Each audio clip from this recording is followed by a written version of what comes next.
लहरों को साहिल की दरकार नहीं होती, हौसला बुलंद हो तो कोई दीवार नहीं होती। जलते हुए चिराग ने आंधियों से ये कहा, कोशिश करने वालों की कभी हार नहीं होती, कोशिश करने वालों की कभी हार नहीं होती। दोस्तों, और ऐसी ही एक शख्सियत जिसने कभी हार नहीं मानी, लिख डाली कामयाबी की एक अनोखी कहानी। नाम है उनका धीरूभाई अंबानी।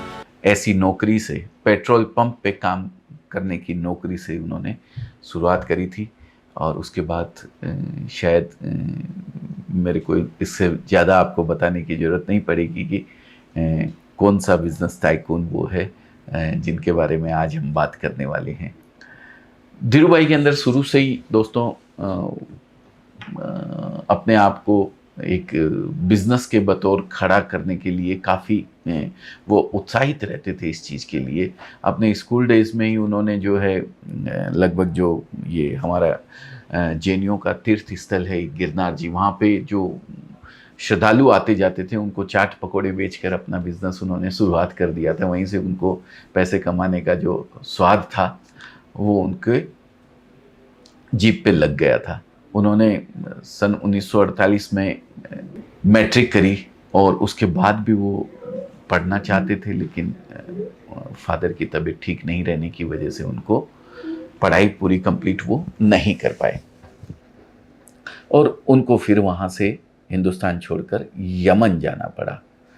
यमन जब वो गए थे लगभग उनकी उम्र 16 साल की थी दोस्तों। तब किसी ने भी नहीं सोचा था कि भी यमन में जो एक छोटे से पेट्रोल पंप पे काम करने वाला 300 रुपए की नौकरी करने वाला धीरूभाई आगे चलकर पॉलिस्टर प्रिंस के नाम से जाना जाएगा। धीरूभाई गुजराती थे। उनके दिमाग में बिजनेस शुरू से ही, जैसा कि मैंने शुरू से ही वो बिजनेस माइंडेड आदमी थे और ऊपर से वे बनिया कम्युनिटी को बिलोंग करते थे, इसलिए उनके दिमाग में हमेशा पैसे कमाने के आइडियाज़ चलते रहते थे। जब वो यमन गए थे दोस्तों तो उनके दिमाग में एक ऐसा ही आइडिया आया। चांदी के जो सिक्के वहाँ पे चलन में थे, उन सिक्कों के अंदर जो चांदी होती थी उस चांदी की वैल्यू उस सिक्के की वैल्यू से ज़्यादा होती थी। तो उन्होंने दिमाग लगाया और उन सिक्कों को गलाना शुरू कर दिया। धीरे धीरे उन्होंने क्या किया, लंदन की एक कंपनी को उन सिक्कों को गला गला कर बेचना शुरू कर दिया। ये काम 3 महीने ही वो कर पाए। यमन सरकार को जब इस बात का पता चला तो उन्होंने उस पर बैन लगा दिया। जब पैसा उन्होंने बना लिया तो उनकी इच्छा करने लगी कि मैं अपना खुद का बिजनेस अब स्टार्ट करूं।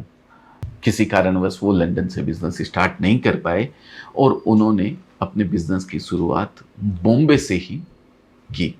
लगभग 10 साल तक वो यमन में रहे। फिर 1957 में वो वापस भारत लौट कर आए और अपने कजिन ब्रदर चंपकलाल दमानी के साथ उन्होंने 15,000 रुपये में एक छोटे से एरिया में 2 स्टाफ के साथ एक छोटा सा 350 स्क्वायर फीट का कमरा किराए पर लेकर उन्होंने अपने टेक्सटाइल बिजनेस की शुरुआत वहाँ से करी। टेक्सटाइल के साथ वो जो मसाले आते हैं उन मसालों को भी वो एक्सपोर्ट करते थे।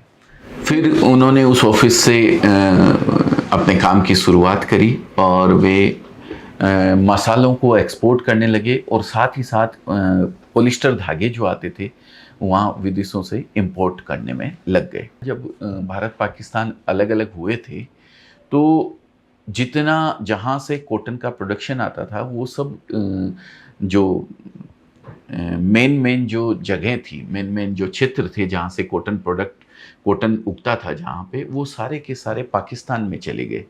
लेकिन जो मेजर कॉटन मिलें थी वो पूरी बॉम्बे के अंदर थी।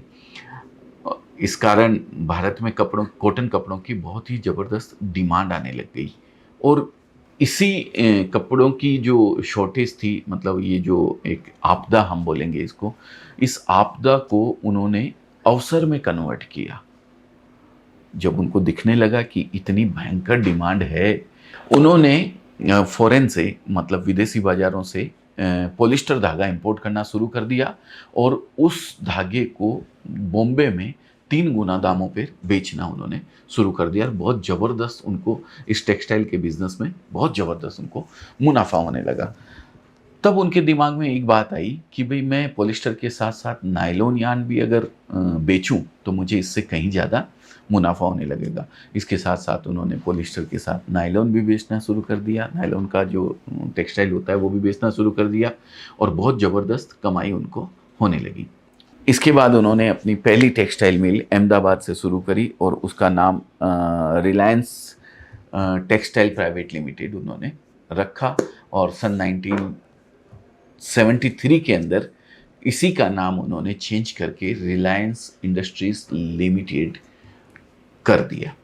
इस दौरान धीरू भाई ने अपने भाई के बेटे विमल के नाम पे एक बहुत बड़ा ब्रांड भी चालू किया, नायलॉन के कपड़ों का वहाँ पे उन्होंने प्रोडक्शन स्टार्ट किया और बहुत ज़बरदस्त उस ब्रांड को उन्होंने हाईलाइट किया।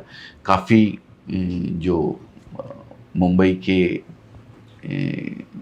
बड़े बड़े सेलिब्रिटीज़ थे उन लोगों ने उस ब्रांड को हाईलाइट भी किया और थोड़े ही दिनों में उन्होंने बॉम्बे डाइंग जो सबसे बड़ा कपड़े का एक ब्रांड था हिंदुस्तान के अंदर उसको पीछे छोड़ दिया और नंबर 1 जो टॉप क्लास ब्रांड बनकर उभरने लगे। तो दोस्तों ये थी धीरू भाई अंबानी की कहानी, जो टेक्सटाइल इंडस्ट्री से जुड़कर जिन्होंने अपने आप को बहुत बड़े एक कॉरपोरेट वर्ल्ड में अपने आप को स्थापित किया और लगभग ये समझो हिंदुस्तान में ही नहीं दुनिया के टॉप 10 में शायद आज उनका परिवार, उनकी फैमिली शुमार है। और अगर मैं टॉप 10 की जगह टॉप 5 में भी अगर उनका नाम लूँ तो कोई अतिशयोक्ति नहीं होगी। बहुत बड़े कॉरपोरेट वर्ल्ड से आज वो बिलोंग करते हैं और आज तो टेक्सटाइल के अलावा भी बहुत सारे उनके बिजनेस है। तो दोस्तों अगर इस तरीके का कोई भी आप बिजनेस करना चाहते हैं, आपकी भी शुरुआत अगर कहीं टेक्सटाइल अगर आपको शुरुआत करना है तो हम आपके साथ इस बिज़नेस की शुरुआत कर सकते हैं। आपके साथ मिलकर इस बिज़नेस को आगे बढ़ाने में आपकी मदद कर सकते हैं। अजमेरा फैशन एक ऐसा ही ब्रांड है जिसके साथ मिलकर, एक ऐसा मैन्युफैक्चरर है जिसके साथ मिलकर आप भी कहीं ना कहीं छोटे रूप में इसकी शुरुआत कर सकते हैं। दोस्तों ये वीडियो बनाने के पीछे मेरा उद्देश्य लगभग यही था कि मैं धीरू भाई अंबानी की जो ये प्रेरणादायक जर्नी है इसके बारे में आपको बताने के साथ साथ भारत की टेक्सटाइल इंडस्ट्री में बहुत अधिक पोटेंशियल है ये भी मैं आपके साथ शेयर कर सकूं और आप भी कपड़ों के बिजनेस की शुरुआत करके एक बड़े सफल बिजनेसमैन बन सकते हैं।